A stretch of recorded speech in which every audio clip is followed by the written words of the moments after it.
ശമ്പളം കൂട്ടാനൊരു കമ്മീഷൻ കേൾക്കുമ്പോൾ നല്ലൊരു കാര്യമല്ലേ? പക്ഷെ എന്തുകൊണ്ടാണ് കേരളത്തിലെ സർക്കാർ ജീവനക്കാർ ഇതിനെ ഒരു ആകാശദ്വീപ് എന്ന് വിളിക്കുന്നത്? അതായത് ദൂരെ നിന്ന് കാണാൻ നല്ല ഭംഗിയുണ്ട്, പക്ഷേ അടുത്തെത്താനോ തൊടാനോ പറ്റില്ല. നല്ലതെന്ന് തോന്നുന്ന ഒരു വാർത്തയ്ക്കെതിരെ ഇത്ര വലിയ പ്രതിഷേധം വരാൻ എന്താവും കാരണം? വാ, നമുക്കിതിന്റെ പിന്നിലെ കാര്യങ്ങൾ നോക്കാം. അപ്പോൾ എല്ലാത്തിൻ്റെയും തുടക്കം ഈ ഒരു സർക്കാർ പ്രഖ്യാപനത്തിൽ നിന്നാണ്. സംഭവം ഇതാണ്: ജീവനക്കാരുടെ ശമ്പളം ഒന്നുകൂടി പരിഷ്കരിക്കാനായിട്ട് 12ാമത് ശമ്പള കമ്മീഷൻ അങ്ങ് നിയമിച്ചു. ശരിക്കും പറഞ്ഞാൽ ഇത് കേൾക്കുമ്പോൾ ജീവനക്കാർക്ക് സന്തോഷം തോന്നേണ്ടതാണ്. പക്ഷെ ഉണ്ടായത് നേരെ തിരിച്ചൊരു കാര്യമാണ്. എന്തുകൊണ്ടായിരിക്കും? ഇതൊരു കോൺട്രഡിക്ഷൻ അല്ലേ? ഒന്ന് ആലോചിച്ചു നോക്കൂ. ശമ്പളം കൂട്ടാനുള്ളൊരു തീരുമാനത്തെ എന്തിനാണ് ജീവനക്കാർ തന്നെ എതിർക്കുന്നത്? അവർക്ക് സന്തോഷിക്കുന്നതിനു പകരം പ്രതിഷേധിക്കേണ്ടി വരുന്നത് എന്തുകൊണ്ടാണ്? ഈ ഒരു ചോദ്യത്തിനുള്ള ഉത്തരമാണ് നമ്മൾ ഇന്നിവിടെ ചർച്ച ചെയ്യാൻ പോകുന്നത്. ശരി, അപ്പോൾ നമുക്ക് കാര്യങ്ങളിലേക്ക് കിടക്കാം. എന്താണ് സർക്കാർ ഔദ്യോഗികമായി പ്രഖ്യാപിച്ച ഈ പുതിയ കമ്മീഷൻ? നമുക്ക് ആദ്യം അതൊന്ന് മനസ്സിലാക്കാം. ഓക്കെ, അപ്പോൾ ഇതാണ് സർക്കാർ മുന്നോട്ട് വെച്ച പ്ലാൻ, 12ാം ശമ്പള കമ്മീഷൻ.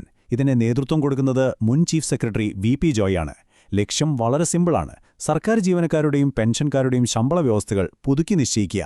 പക്ഷേ ഇവിടെ ശ്രദ്ധിക്കേണ്ട ഒരു കാര്യമുണ്ട്. ഈ കമ്മീഷൻ റിപ്പോർട്ട് സമർപ്പിക്കാൻ 2026 മെയ് 23 വരെ സമയമുണ്ട്. അതേസമയം നിലവിലെ ശമ്പള സ്കെയിലിന്റെ കാലാവധി തീരുന്നത് വരുന്ന ജൂണിലാണ്. അപ്പോൾ കണ്ടില്ലേ, ഈ ഒരു ടൈം ഗ്യാപ്പ്, അത് തന്നെയാണ് ഇവിടുത്തെ ആദ്യത്തെ പ്രശ്നം. ഈ പ്രഖ്യാപനം വന്നതും സർവീസ് സംഘടനകൾ ഒന്നടങ്കം രംഗത്തു വന്നു. വളരെ രൂക്ഷമായ പ്രതികരണങ്ങളാണ് അവരുടെ ഭാഗത്തു നിന്നുണ്ടായത്. എന്തുകൊണ്ടാണ് അവർക്ക് ഈ വിഷയത്തിൽ ഇത്രയും സംശയം? നമുക്ക് നോക്കാം. ആക്ഷൻ കൗൺസിൽ ചെയർമാനായ KC ഹരികൃഷ്ണൻ പറഞ്ഞതെന്താണെന്നറിയോ?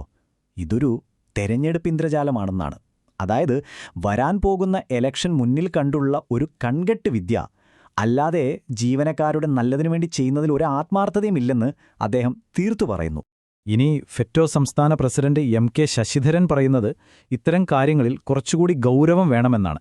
ശരിയാണല്ലോ, ജീവനക്കാരുടെ ജീവിതത്തെ നേരിട്ട് ബാധിക്കുന്ന ഇത്രയും പ്രധാനപ്പെട്ടൊരു വിഷയമല്ലേ, ഇതിനെ ഇത്ര ലാഘവത്തോടെ കാണരുത് എന്നാണ് അദ്ദേഹത്തിന്റെ പക്ഷം. അതായത് കൃത്യമായ ചർച്ചയോ ഒരു മുന്നൊരുക്കമോ ഒന്നുമില്ലാതെ പെട്ടെന്നൊരു ദിവസം നടത്തിയ പ്രഖ്യാപനമായാണ് അവർ ഇതിനെ കാണുന്നത്. സെറ്റോ ചെയർമാൻ ND സജൻ ചൂണ്ടിക്കാണിക്കുന്നത് ഇതിന്റെ ഏറ്റവും അടിസ്ഥാനപരമായൊരു കാര്യത്തിലേക്കാണ്. അദ്ദേഹം പറയുന്നു, ശമ്പളം ജീവനക്കാരുടെ അവകാശമാണ്, സർക്കാരിന്റെ ഔദാര്യമല്ല എന്ന്. ആ ഒരു പോയിന്റിൽ നിന്ന് ചിന്തിച്ചു നോക്കൂ. ശമ്പളം അവകാശമാണെങ്കിൽ അത് കൊടുക്കുന്നതിലുണ്ടാവുന്ന ഏത് കാലതാമസവും ഒരു അവകാശ ലംഘനമല്ലേ? അതുകൊണ്ട് തന്നെയാണ് ഇങ്ങനെയൊരു അനിശ്ചിതത്വം അവർക്ക് അംഗീകരിക്കാൻ പറ്റാത്തത്.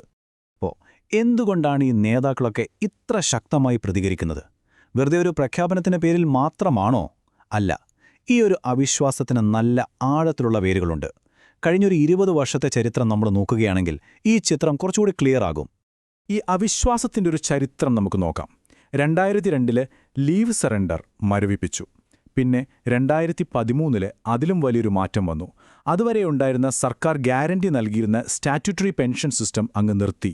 പകരം എന്തു വന്നു? അപ്പോൾ ഇങ്ങനെ ഓരോന്നോരോന്നായി ആനുകൂല്യങ്ങൾ കൈവിട്ടുപോയൊരു ചരിത്രമുണ്ട്. ഇന്നത്തെ അവിശ്വാസത്തിന്റെ പ്രധാന കാരണവും അതുതന്നെ.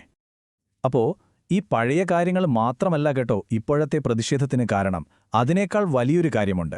അതായത് നിലവിൽ സർക്കാരിന്റെ കയ്യിൽ നിന്ന് ജീവനക്കാർക്ക് കിട്ടാനുള്ള പണത്തിന്റെ കണക്ക്.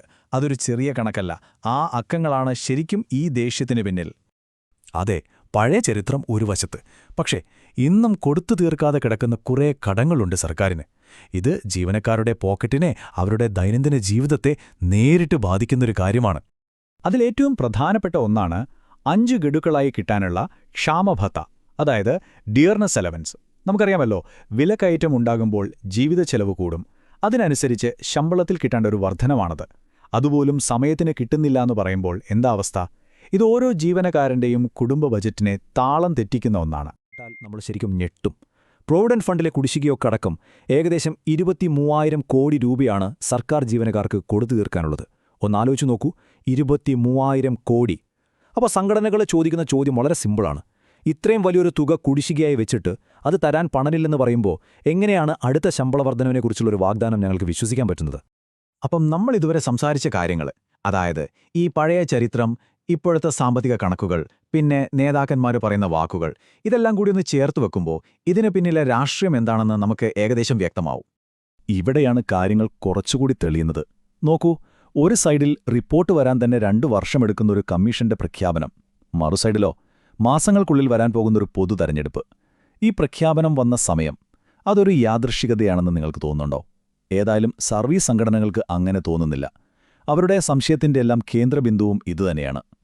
അപ്പോൾ നമ്മൾ ഈ ചർച്ച തുടങ്ങിയ ആ ആകാശദ്വീപ് എന്ന വാക്കിന്റെ അർത്ഥം ഇപ്പം ക്ലിയറായില്ലേ? കേൾക്കാൻ എന്തു രസാ, പക്ഷെ ഒരിക്കലും കയ്യിൽ കിട്ടാത്തൊരു വാഗ്ദാനം. യൂണിയനുകളുടെ കാഴ്ചപ്പാടിൽ ഈ പുതിയ ശമ്പള കമ്മീഷൻ എന്ന് പറയുന്നത് അതുപോലെ ഒന്നാണ്. അപ്പോൾ ചുരുക്കി പറഞ്ഞാൽ ഈ മുഴുവൻ സംഭവത്തിന് 3 പ്രധാന ഭാഗങ്ങളുണ്ട്. 1, സർക്കാരിന്റെ ഭാഗത്തു നിന്നുള്ളൊരു വലിയ വാഗ്ദാനം.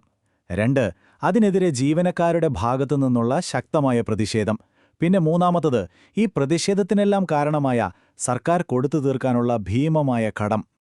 അപ്പോൾ അവസാനം ഒരൊറ്റ ചോദ്യമേ ബാക്കിയുള്ളൂ. ഈ പ്രഖ്യാപിച്ച പുതിയ കമ്മീഷൻ ശരിക്കും ജീവനക്കാർക്ക് ഗുണം ചെയ്യുന്നൊരു കാര്യമാണോ? അതോ ഇലക്ഷൻ കഴിയുമ്പോഴേക്കും നമ്മളെല്ലാം മറന്നുപോകുന്ന മറ്റൊരു ആകാശദ്വീപ് മാത്രമായി ഇത് മാറുമോ? നിങ്ങൾക്കെന്താണ് തോന്നുന്നത്?